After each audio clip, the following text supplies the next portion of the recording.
So current ഞങ്ങളുള്ളതെന്ന് പറഞ്ഞു കഴിഞ്ഞാൽ കോയമ്പത്തൂരുള്ള one of the best paramedical college ആയിട്ടുള്ള ആദിത്യ ഗ്രൂപ്പ് ഓഫ് ഇൻസ്റ്റിറ്റ്യൂഷൻസിലാണുള്ളത്. സോ നമ്മളിന്ന് വന്നതെന്ന് പറഞ്ഞു കഴിഞ്ഞാൽ കറന്റ് കഴിഞ്ഞ വർഷം നമ്മളിവിടെ അഡ്മിഷൻ ആക്കിയിരുന്ന സ്റ്റുഡൻസ് ഉണ്ട്, അവരെ കാണണം. അത് കൂടാണ്ട് അവരുടെ റിവ്യൂസ് ഒക്കെ ചോദിച്ചറിയണം എന്നൊരു പ്ലാനിന്റെ പുറത്താണ് നമ്മളിവിടെ വന്നിട്ടുള്ളത്. സോ ആൻസി ഇന്ന് ഇവിടെ വന്നിട്ട് നമ്മൾ കോളേജ് ഫുള്ളായിട്ടൊന്ന് ഓൾറെഡി കണ്ടു കഴിഞ്ഞു. അപ്പോൾ ഒരു പാരാമെഡിക്കൽ കോളേജ് എന്ന രീതിയിൽ ഈ ഒരു കോളേജ് കണ്ടിട്ട് എങ്ങനെയുണ്ട്? ബിക്കോസ് ആൻസി ഇപ്പോൾ ആദ്യമായിട്ടാണ് എന്നോടൊപ്പം ഒരു കോളേജ് കാണാനായിട്ടൊക്കെ വരുന്നത്. ഈ ഒരു കോളേജ് കണ്ടിട്ട് എങ്ങനെ ഫീൽ ചെയ്യുന്നുണ്ട്?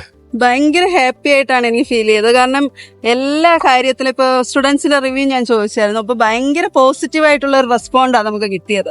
പിന്നെ എല്ലാ കാര്യത്തിലും ഈവൻ ഹോസ്റ്റലായാലും ഫുഡായാലും അവരുടെ ടീച്ചിങ് ആയാലും ലാബ് ആയാലും പോസ്റ്റിങ്ങിന്റെ കാര്യമായാലും എല്ലാം വളരെയധികം ഹാപ്പിയാണ് കുട്ടികൾ. അതുകൊണ്ട് തന്നെ നമ്മൾ വിട്ട സ്റ്റുഡൻസിന്റെ അടുത്ത് ചോദിച്ചപ്പോൾ പോലും അവരും ഭയങ്കര പോസിറ്റീവ് ആയിട്ടുള്ള റെസ്പോൺസാണ് കിട്ടിയത് നമുക്ക്. നമുക്കൊരു കാര്യം ചെയ്താലോ, നമുക്ക് കോളേജിന്റെ അകത്തോട്ട് കയറിയിട്ട് കോളേജൊക്കെ ഫുള്ളായിട്ടൊന്ന് കണ്ടു നോക്കിയാലോ? നമ്മുടെ ഒരു ക്യാമ്പസിന്റെ ഏറ്റവും ഒരു ഹൈലൈറ്റ് ആയിട്ട് നമുക്ക് പറയാൻ പറ്റുന്ന ഒരു കാര്യം, നമുക്കിവിടെ ഒരു ഫുൾ ടൈം സെക്യൂരിറ്റി അവൈലബിൾ ആണ് കേട്ടോ. 24/7 എന്ന രീതിയിൽ ഒരു സെക്യൂരിറ്റി അവൈലബിൾ ആണ്. പിന്നെ ഭയങ്കര വൈഡ് ആയിട്ടുള്ള ഒരു ക്യാമ്പസ് ആണ്. നമുക്ക് ഇതൊരു ഇന്റഗ്രേറ്റഡ് ക്യാമ്പസ് ആണ്. ഇവിടെ നമുക്ക് പിന്നെ അലൈഡ് ഹെൽത്ത് സയൻസ് മാത്രമല്ല, ആർട്സ് ആൻഡ് സയൻസ് ഉണ്ട്. അത് കൂടാണ്ട് എഞ്ചിനീയറിംഗ് അടക്കമുള്ള എല്ലാ പ്രോഗ്രാമുകളും അവൈലബിൾ ആയിട്ടുള്ള വളരെ വൈഡ് ആയിട്ടുള്ള ഒരു ഇന്റഗ്രേറ്റഡ് ക്യാമ്പസ് ആണ്. കറന്റ്ലി ടൈം ഏകദേശം ഒരു 6 o'clock ആയി. ബിക്കോസ് നമ്മൾ വെയിറ്റ് ചെയ്തതെന്ന് പറഞ്ഞു കഴിഞ്ഞാൽ സ്റ്റുഡൻസിന്റെ ക്ലാസ് ഒക്കെ കഴിഞ്ഞിട്ട് ബാക്കിയുള്ള അവരുടെ എക്സ്ട്രാ കരിക്കുലർ ആക്ടിവിറ്റീസ്, അവർക്ക് വൈകുന്നേരങ്ങളിൽ അവരെങ്ങനെയാണ് ഈ ഒരു ക്യാമ്പസിൽ ടൈം സ്പെൻഡ് ചെയ്യുന്നത്, അത്തരം കാര്യങ്ങളൊക്കെ ഒന്ന് കാണണമെന്ന് വിചാരിച്ചിട്ടാണ് ഇങ്ങനെ ഒന്ന് വെയിറ്റ് ചെയ്യാമെന്ന് വിചാരിച്ചു. ഈ ഒരു ഐഡിയ പറഞ്ഞത് വാൻസിയാണ്. അപ്പോൾ എന്തായാലും നമുക്ക് ഹോസ്റ്റലിലുള്ള സ്റ്റുഡൻസ് അവരുടെ ഈവനിങ് ടൈം എങ്ങനെയായിരിക്കും അവരുടെ ക്യാമ്പസിനകത്ത് സ്പെൻഡ് ചെയ്യുന്നതെന്ന് കൂടെ ഒന്ന് കാണാമല്ലേ? എനിക്ക് തോന്നുന്നു ഇതാണ് നമ്മുടെ മെയിൻ ബ്ലോക്ക് വരുന്നില്ല. അവിടെ ആ ഫ്ലെക്സ് കണ്ടായിരുന്നു. കഴിഞ്ഞ വർഷം ഇവിടെ പഠിച്ചിട്ട് ടോപ്പേഴ്സ് ആയിരിക്കുന്ന സ്റ്റുഡൻസിന്റെ ഡീറ്റെയിൽസ് ഒക്കെയാണ് വെച്ചേക്കുന്നത്. പിന്നെ എത്ര റാങ്ക് മേടിച്ചിട്ടുള്ള സ്റ്റുഡൻസ് ഉണ്ട്, അത് കഴിഞ്ഞതിന് ശേഷം എത്രത്തോളം ടോപ്പ് മാർക്ക് മേടിച്ചിട്ടുള്ള സ്റ്റുഡൻസ് ഉണ്ട്, അതിന്റെ ഡീറ്റെയിൽസ് ഒക്കെ എന്ത് ചെയ്തിട്ടുണ്ട്, അവരവിടെ ഫ്ലെക്സ് ഒക്കെ അടിച്ചു വെച്ചിട്ടുണ്ട്. പിന്നെ നമ്മുടെ ക്യാമ്പസ് കാണാനായിട്ട് ഒരു ഇലക്ട്രിക് വെഹിക്കിൾ ഉണ്ട് കേട്ടോ ഇവിടെ. ബിക്കോസ് ഇത് ഫുള്ളായിട്ട് നടന്ന് കാണാൻ നിന്ന് കഴിഞ്ഞാൽ എന്ത് ചെയ്യാൻ പറ്റത്തില്ല, ഒറ്റ ദിവസം കൊണ്ട് കാണാൻ പറ്റുമോ? ഇച്ചിരി ബുദ്ധിമുട്ടുള്ള കാര്യമാണ്. നടന്ന് കാണാൻ നിന്നാൽ മിനിമം ഒരു അരമണിക്കൂർ ഇതിനകത്തൂടെ നടക്കേണ്ടി വരും. ബിക്കോസ് ഇതിനകത്ത് ഒരു വലിയൊരു പിന്നെ ഔട്ട്ഡോർ സ്റ്റേഡിയവും പിന്നെ കഫറ്റേരിയയും കാര്യങ്ങളൊക്കെ ഇതിൻ്റെ ഉള്ളിലാണ് വരുന്നത്. ഞാൻ നിങ്ങൾക്ക് എന്ത് ചെയ്യാം, ആ കഫറ്റേരിയം അത് കൂടാണ്ട് ഔട്ട്ഡോർ സ്റ്റേഡിയമൊക്കെ ഞാൻ നിങ്ങൾക്ക് അകത്ത് കയറിയതിന് ശേഷം നമുക്ക് കാണിച്ചു തരാം. ഇതല്ലേ നമ്മുടെ അലൈഡ് ഹെൽത്ത് സയൻസിൻ്റെ ബ്ലോക്ക് വരുന്നത് അല്ലേ? അലൈഡിൻ്റെ ബ്ലോക്ക് വരുന്നത് ഇവിടെയാണ്. ഈ കേരളത്തിൽ നിന്ന് ഒത്തിരി സ്റ്റുഡൻസ് പഠിക്കുന്നത് കൊണ്ട് തന്നെ പിന്നെ കേരള സ്റ്റുഡൻസിന് സെപ്പറേറ്റ് കേരള ഫുഡൊക്കെ പ്രൊവൈഡ് ചെയ്യുന്നൊരു കോളേജ് കൂടെയാണ്. വീക്കിലി 3 days എന്ത് കൊടുക്കുന്നുണ്ട്, അവർക്ക് നോൺ വെജ് കൊടുക്കുന്നുണ്ട്. അത് കൂടാണ്ട് എന്ത് ചെയ്യുന്നുണ്ട്, കേരള സ്റ്റുഡൻസിന് ഒരു സെപ്പറേറ്റ് കെയർ തന്നെ ഉണ്ട് എന്ന് പറയാം. ബിക്കോസ് എസ്പെഷ്യലി 90% എബോവ് സ്റ്റുഡൻസും കേരള സ്റ്റുഡൻസ് ആണ്. അതുകൊണ്ട് തന്നെ ഫാക്കൽറ്റിയും ചില ഡിപ്പാർട്ട്മെന്റ്സിൽ മലയാളി ഫാക്കൽറ്റി അവൈലബിൾ ആണ്. പിന്നെ മാനേജ്മെന്റ് സെക്ഷനിൽ മലയാളീസ് ഉണ്ടെന്ന സ്റ്റുഡൻസ് പറഞ്ഞു.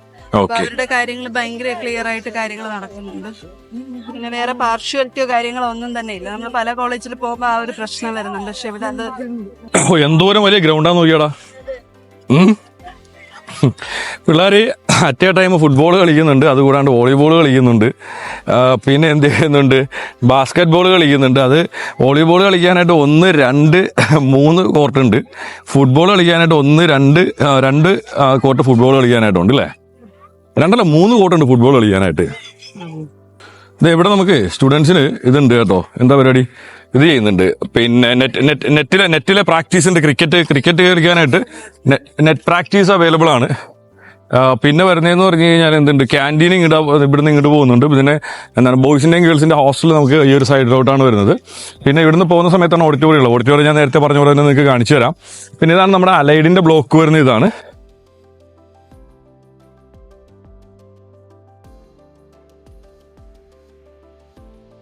കറന്റ് നമ്മളുള്ളതെന്ന് പറയുന്നത് നമ്മുടെ കോളേജിൻ്റെ ഒരു സെൻട്രൽ പോർഷനിലുള്ള ഗ്രൗണ്ടിലായിട്ടാണ് ഉള്ളത്. നല്ല ഭംഗിയായിട്ട് ഫുൾ എന്ത് ചെയ്തിട്ടുണ്ട്, പിന്നെ മാറ്റ് ഗ്രാസ് ഒക്കെ വെച്ച് ആ ഒരു ഗ്രൗണ്ട് നന്നായിട്ട് എന്ത് ചെയ്തിട്ടുണ്ട്, അവർ ഡെക്കറേറ്റ് ചെയ്തിട്ടുണ്ട്. പിന്നെ ഇവിടെ ആയിട്ട് എന്തുണ്ട്, ഒരു ഓപ്പൺ സ്റ്റേഡിയം ഉണ്ട്. ഇവിടെ വെച്ചിട്ടാണ് സ്റ്റുഡൻസിൻ്റെ പ്രോഗ്രാമും കാര്യങ്ങളൊക്കെ കിടക്കുന്നത്.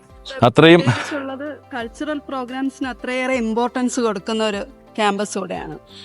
എല്ലാ തരത്തിലുള്ള പ്രോഗ്രാംസും ഇവിടെ നടക്കുന്നുണ്ട്. നമ്മൾ ഇന്ന് വന്നപ്പോഴായാലും അവരുടെ ഡിപ്പാർട്ട്മെന്റ് ബേസിലുള്ള പ്രോഗ്രാംസ് ഒക്കെ ഇന്ന് നടക്കുന്നുണ്ടായിരുന്നു.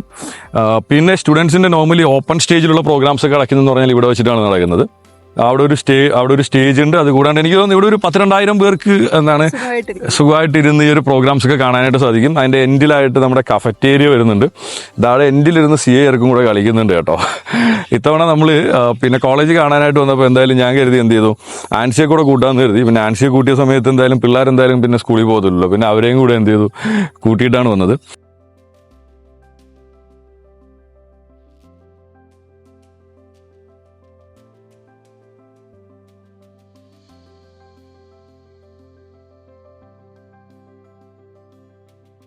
അതിൻ്റെ എൻഡിലായിട്ടാണ് നമ്മുടെ എന്തുള്ളത് ഇൻഡോർ ടർഫ് അങ്ങനെയുള്ള കാര്യങ്ങളൊക്കെ വരുന്നത്.